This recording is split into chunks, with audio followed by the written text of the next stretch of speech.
தேர்தலில் இடதுசாரிகளுக்கு உரிய அங்கீகாரம் அளிக்க திமுக தவறிவிட்டதாக மார்க்சிஸ்ட் கம்யூனிஸ்ட் கட்சியின் முன்னாள் மாநில செயலர் பாலகிருஷ்ணன் குற்றம் சாட்டியுள்ளார். விழுப்புரத்தில் செய்தியாளர்களுக்கு பேட்டியளித்த அவர், இடதுசாரிகளுக்கு 6 இடங்களை ஒதுக்க வேண்டும் என எவ்வளவோ வற்புறுத்தியும் திமுக தலைமை அதற்கு ஒப்புக்கொள்ளவில்லை என தெரிவித்தார். இடதுசாரிகளுக்கு உரிய அங்கீகாரம் தருவதற்கு திமுக மறுத்துவிட்டது என்பதுதான் உண்மை என்றும் தெரிவித்தார். வேலையில்லா திண்டாட்டத்தை தீர்க்க திமுக அரசு உரிய நடவடிக்கை எடுக்கவில்லை என குற்றம் சாட்டினார். வருகிற காலத்தில் திராவிட முன்னேற்றக் கழகம் எப்படிப்பட்ட ஆட்சியை கடைபிடிக்கப் போகிறது என்பதை நாம் நிதானமாக பொறுத்திருந்து பார்க்க வேண்டிய அவசியம் இருக்கிறது.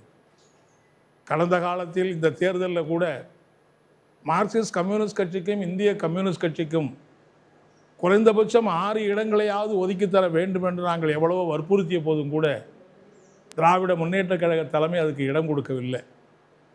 ஒரு இடதுசாரிகளை ஒரு கட்டுக்குள்ள இடதுசாரிகளுக்கு உரிய அங்கீகாரத்தை தருவதற்கு திராவிட முன்னேற்றக் கழகம் மறுத்துவிட்டது என்பதுதான் யதார்த்தமான உண்மை. இந்த மதசார்பற்ற முற்போக்கு கூட்டணியோடு இணைந்து நாங்கள் தேர்தலில் போட்டியிட்டோம்.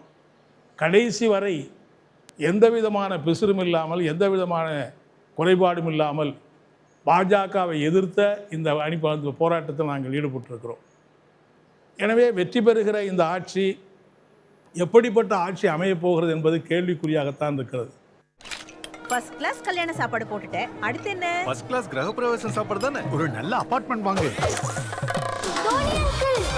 செம்ம என்ட்ரி. அபார்ட்மெண்ட் இல்ல சுவாமி அங்கிள், லாட். எங்க சிட்டிக்கு மிக மிக அருகில்னு சொல்லிட்டு ஊருக்கு அவுட்டர் இல்லையா? சிட்டிக்கு உள்ளேயே. ஓ, ஆனா pricing Lowest price, complete transparency. India's first plot developer with zero cash policy. அப்போ இன்வெஸ்ட் பண்ணலாமா? 13+ years of trusted partnership and நல்ல appreciation. இதெல்லாம் யார் தராங்க? Good question. வேற யாரு? நம்ம G Square தான். 20,000+ happy customers. 5,000+ acres delivered. 20+ cities. G Square.